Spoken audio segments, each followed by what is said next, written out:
Good afternoon. How's the dessert? Yes, and everybody's awake, right? I know I said I've got the 3 o'clock afternoon slump, so let's see what I can do to keep y'all awake. I know what I can do. I have the answer. I have the answer after all these years of being in business and working on Wall Street. Although I ran Merrill Lynch and Smith Barney. But really, if you ask me what I am, who I am, I'm a recovering research analyst. If you were to wake me up at 3 in the morning, I hope I would say I'm a mother, but I'm a recovering research analyst. And I have the answer. I have the answer to what makes companies great. I have the answer to what gives them higher returns on equity, higher returns on sales, greater client engagement, greater employee engagement, greater innovation. I have the answer. Do you know what it is? What? Women.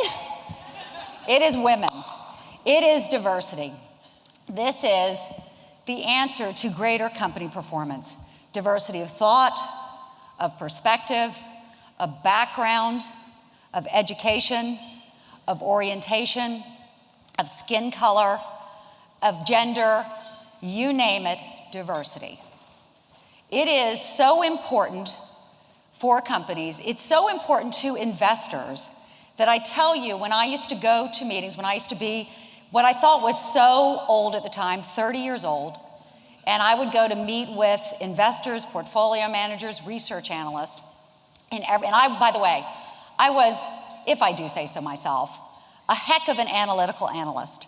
I regressed everything it was possible on companies for these people that I was advising. I regressed, the sales. I regressed the supply channel. I regressed it all. But in every meeting, they would all ask me the same question to which I had a poor answer. And that question in every meeting was, is management any good? And I would say something like, yeah, I listened to them on the conference call and they seemed pretty good. Or I went to a 1-hour meeting with them and they seemed a little weak.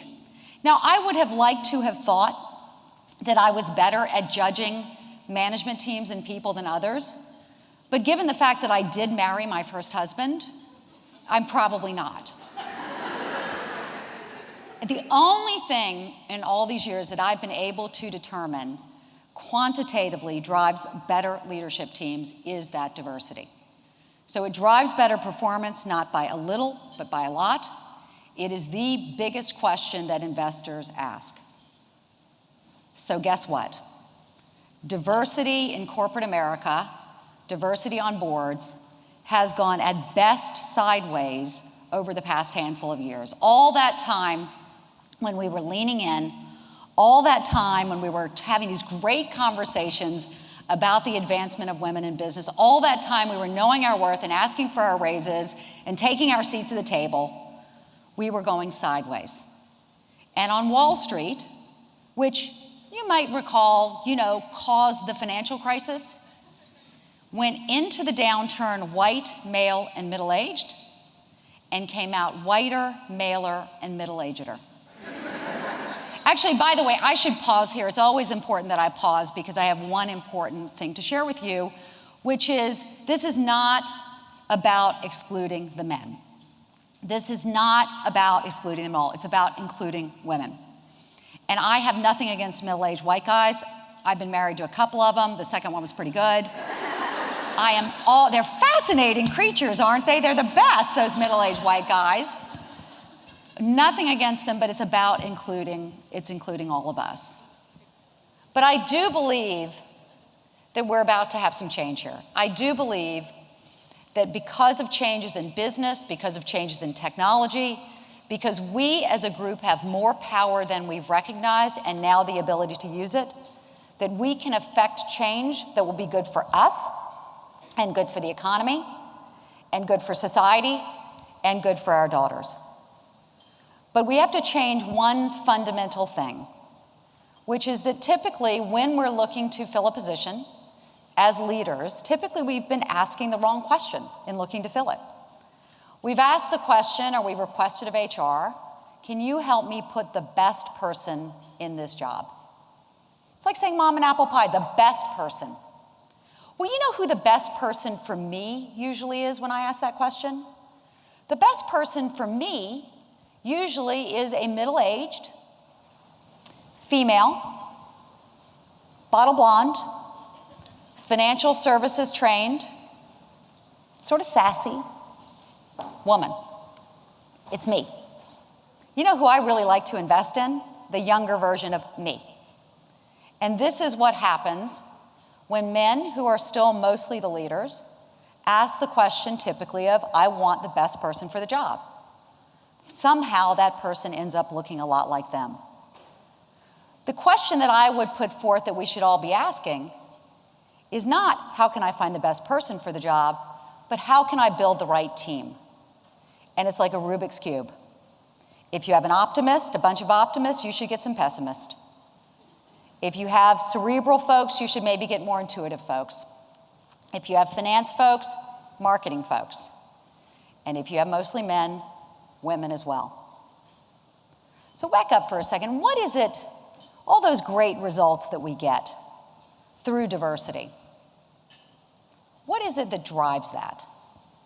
I fought this for a while. If you had talked to me about this a couple of years ago, I would have said, look, we're all just people. People are people. We're all different.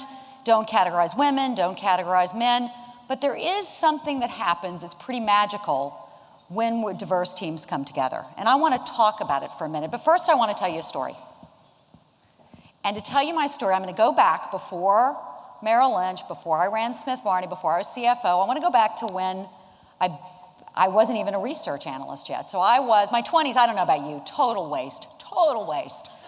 I graduated from the University of North Carolina, Chapel Hill. We're playing tonight. I'm very nervous. We have got to play better, or we are not going to make it out of the Sweet 16. I graduated from the University of North Carolina, Chapel Hill. I went to New York because my father forbid me to do it. I got into investment banking. I hated it. Mentioned I got married. My ex-husband had an affair with my now ex-friend. I went to business school. I got back into investment banking. I got remarried. I quit my job. I had a baby.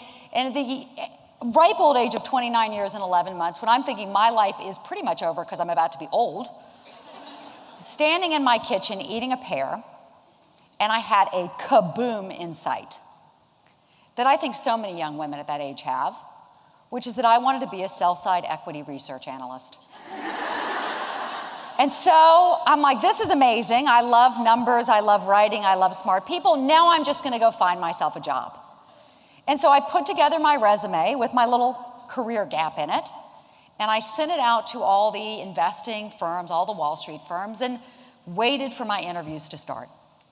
Well, I got rejected by UBS. I got rejected by Credit Suisse. I got rejected by Goldman Sachs. I got rejected by Dane Rauscher. I got rejected by Dillon Reed. I got rejected by you name it. Firms you haven't even heard of, Nomura, et cetera. Just Raymond James, keep going, rejected me. DLJ, Solomon Brothers. Morgan Stanley rejected me. I said, why? They said, because you have a baby at home. I said, you wouldn't do this if I were a man. They said, of course we wouldn't do it if you were a man. Lehman Brothers rejected me 3 times to make sure I knew I had been rejected. And the one that I love the most, Smith Barney, the director of research at Smith Barney, didn't just reject me, but he offered to give me some feedback on why. His feedback was he didn't think I would work hard enough. Now, as my husband today will tell you, I have plenty of faults, but working hard enough is not one of them, which I later told that director of research when he worked for me and I fired him.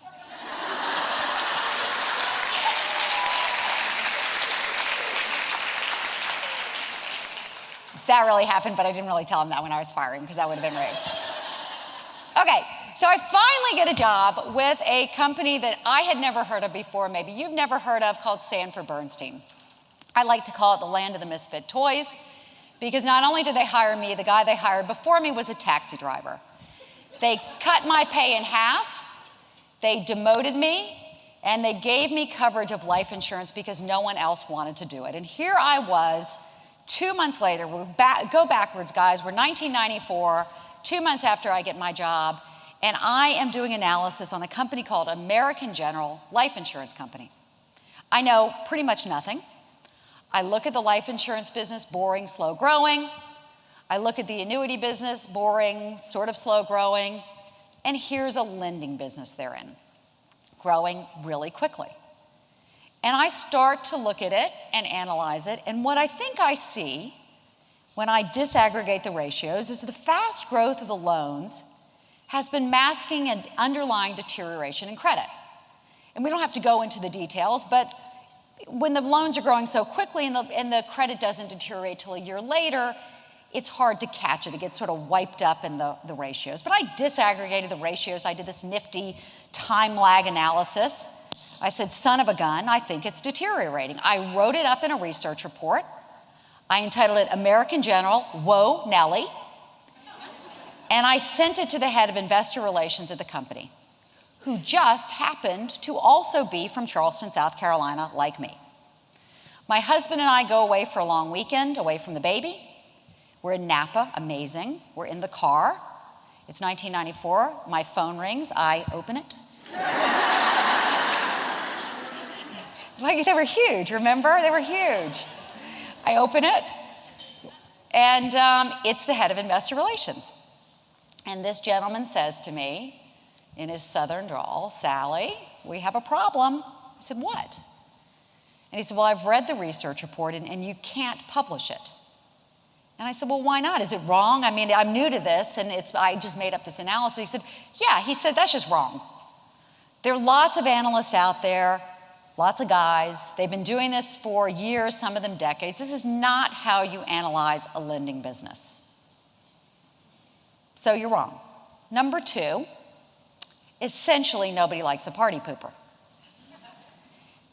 I sort of startled for a second, and I remember back to when I'd been interviewing for the job that one of the successful research analysts had taken me out for a cup of coffee and said, let me give you the lay of the land. Now, research analysts write research and provide recommendations to investors, professional investors, who then buy and sell the stocks on behalf of American families, your mutual fund executives, for example.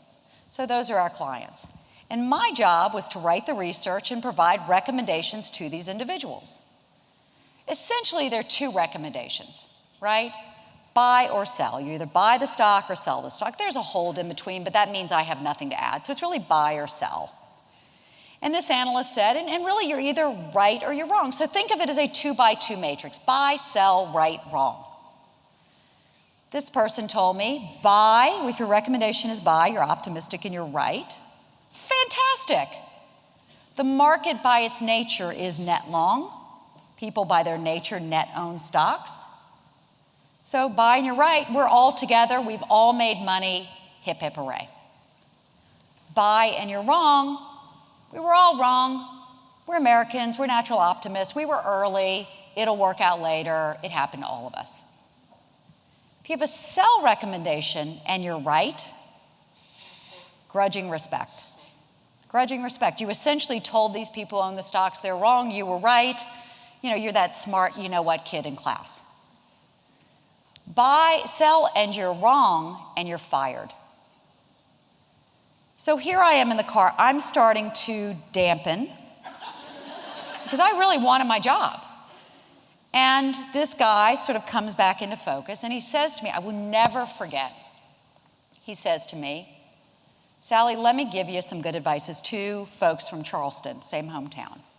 Let me give you some good advice. Wall Street investing is the only industry in which you can make millions of dollars for staying in the middle of the pack, for being mediocre. Okay, I am pitted out now. I am sweating from pores I don't even know I've got. Change what I wrote, stay in the pack, make millions of dollars. Keep what I wrote, which honestly, guys, I was brand new, could easily be, as he said, wrong, and risk losing a job that I really wanted. So what did I do? And why did I do it? Well, I published that research report, every last word, not knowing I was going to be right. And dang it if 6 weeks later, 5 weeks later, not very long, The company reported earnings, and not only was the lending deteriorating, it deteriorated more than I had expected. We have a name for that kind of lending today, but we didn't back then because it was 1994. Subprime lending. So he was wrong too, because of course I kept my job. I went on to become director of research at Bernstein. I took us out of conflicted businesses so that I focused our business on just serving those investing clients as opposed to giving advice to a whole bunch of clients. It cost us millions for years, but when Eliot Spitzer, the New York Attorney General, in 2000, 2001, discovered that research analysts had been giving optimistic recommendations to the public and in emails talking about what cruddy stocks they were, our company rose to the top. I was on the cover of Fortune magazine as the last honest analyst. It was awesome. The picture was so big, I could tell that a mole I'd had removed did not come fully off my chin. I later went on to run Smith Barney and Merrill. At Smith Barney, well, actually, I have not mentioned it yet because we weren't really, I didn't want to brag right away when I first came out here. But now that we know each other, I'm going to tell you, I actually hold a world record. I am the only woman to have been fired on the front page of the Wall Street Journal twice. Hold your applause, hold your applause. Why did I get fired? Because when I ran Smith Barney, I was the only Wall Street executive to partially reimburse clients for losses. We had missold products to our clients. We had sold them as low risk. They were high risk. We thought they'd lose a little bit of their value in a down market. They lost all their value. My CEO disagreed with me. The board agreed with me. We reimbursed clients, and my boss fired me. I was later reorged out of Merrill. Similar, it's a long story. Okay, who is this woman and what does she keep doing, you're saying? What is it with her? Well, why did I make those decisions? In the first instance, it is because I recently took a business personality test, and apparently I'm disagreeable. So apparently my husband's like, no, that is true about her. That is true, but apparently people tell me not to do something and I do it, whatever. But really the reason, if you had said to me, Sallie, you've had this career in which you've been contrarian, and Sallie, you know you're a woman and you know most of Wall Street are male. Did you do it because you're a woman? Did you get fired because you're a woman?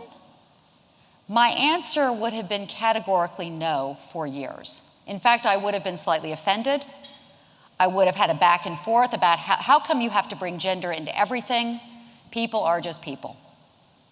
I was wrong. It was because I was a woman. As time has gone on and the recovering research in me has done the research, and I look at why was I different, the characteristics that we women bring to the office in general are what drove those decisions. Let me tell you what they are, because they're very powerful. The first, meaning and purpose. We women, we love to make money. We do not want this gender pay gap. We love to make money. But I will tell you, the research tells us the number one reason we accept a job is meaning and purpose, to make a difference in the world. If that is not there, that job is not nearly as interesting to us. All I could think about when I made the recommendation, when I returned the client money, is my meaning and purpose was not to be friendly with this IR guy. It was to give great advice, whether they wanted to hear it or not, to American families. The number two reason, highly related, relationship focus. We women are so attuned to other people. Computers can do whatever computers can do, but we get relationships. We're risk aware. A lot of people tell me women are risk averse. We're not risk averse. We're risk aware. We want to understand risk. We want to look around corners. We want to see what's happening.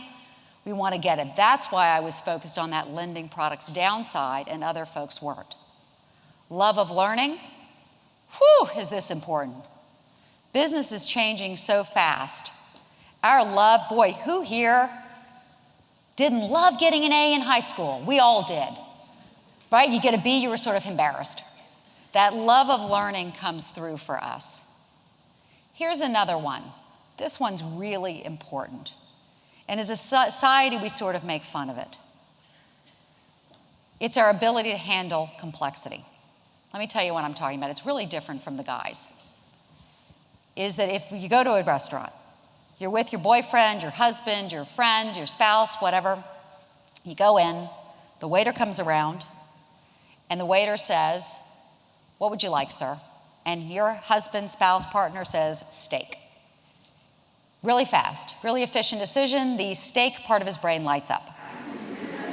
We women, the waiter says, "Miss, what would you like?" And you say, "Steak, sounds good. A little rare last time, if I recall correctly. My cholesterol's a little high, better avoid the steak. Veal, I saw that documentary. I don't like the way they treat the veal. Salmon, the oil is really good for my heart, but it was a little fishy the last time I was here. Trout almondine, right? I have a slight allergy to almonds. Lasagna bloats me. Salad, weird for dinner. I'm going to be hungry later." The two guys are giggling up a storm, right?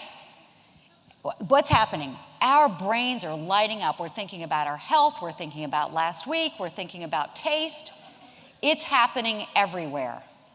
And then we come out, and what do we have? The chicken legs. Okay, here's what's happened. He has made a more efficient decision. We have made a more effective decision. He drops dead of a heart attack next week because of all that cholesterol, and we live to 87. Here's the thing. I always thought men thrived on complexity. But guess what? And I saw this because I had a front row seat at the crisis, the financial crisis. As things become more complicated, men narrow their inputs. I will never forget, as the market is crashing, the guys are saying, "We just have to focus on these 4 things." I'm like, "Oh, thank goodness, it's only 4 things. It wasn't only 4 things. It was a lot more. The research tells us we women keep up with the complexity. It takes us longer, but this is valuable. And the final thing we bring is more of a long-term focus. It's about 6 qualities. In general, these are not better than the guys. They are different than the guys, except for that complexity with decision-making thing. That is just better than the guys, okay? But they are different from the guys. So when we come together, we drive great results. Fine and good, Sallie. But we had those before, and our progress has stalled. Here's what's different. Number 1, the world is coming our way. When I was running Merrill Lynch, information was so valuable. It was so expensive. We, because we were the biggest in the industry, were the only ones who could afford client satisfaction data. I got it every Friday. Smith Barney couldn't afford it. UBS couldn't afford it. So with it, what could I do? Command and control leadership. I am in charge. We will march this way. Today, information is cheap. You can do a Krawcheck survey, get 95% of the way for a few $1,000s. SurveyMonkey, 84% of the way there for a few $100s. Ask a question on Twitter, hit the side of a barn. It's no longer, if you stand in amongst this information, command and control, but instead analyzing complexity, being risk aware, leading people through relationships. It's the qualities we bring. So the world is coming our way. Well, what if the companies don't see it? Because guys, if we continue today, the gender pay gap won't be closed for decades. But the good news is the same things that are changing business are putting more power in our hands. For example, when I used to walk into my boss's office, "Sir, I'd like a raise." He might give me one. I had no idea if I was asking for or getting the right number. Today, we can go to payscale.com, getraise.com, hired.com, comparably, you name it, and I walk in knowing what I should make. If he or she will not pay me fairly, in the day I could go to another company. I'd be like, "Hey, how do you like your company?" You're like, "Hey, I like my company." I'd be like, "Hey, here I go." One person. Today I can go to In Her sites and get 50,000 women have crowdsourced culture information. I can go to Fairy Godboss, compare parental leave policies amongst companies. I can go to the Muse, compare cultures. This is in my hands. So I can go to a new company with more information. Or, if I don't like that, My third choice used to be go home. Today, I can start my own business, and dang it, I did. Rather than go back to Wall Street, because, after you get fired twice, you're like, hey, I think someone's trying to give me a message up there. Can't slip one by me.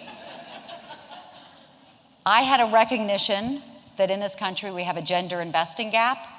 It costs the women in this room hundreds of thousands, for some of you millions of dollars over the course of your careers. Any real surprise, by the way, given that the industry is 86% male, given that the industry symbol is a bull, that's a phallic symbol, that investing is not approachable to us. I couldn't have started an investing platform 5 years ago or 10 years ago. But today, the platform that we put in place at Merrill Lynch, which cost us $1.4 billion, we put in something that has the same basic functionality, does the same basic thing, investing money, for about $3 million.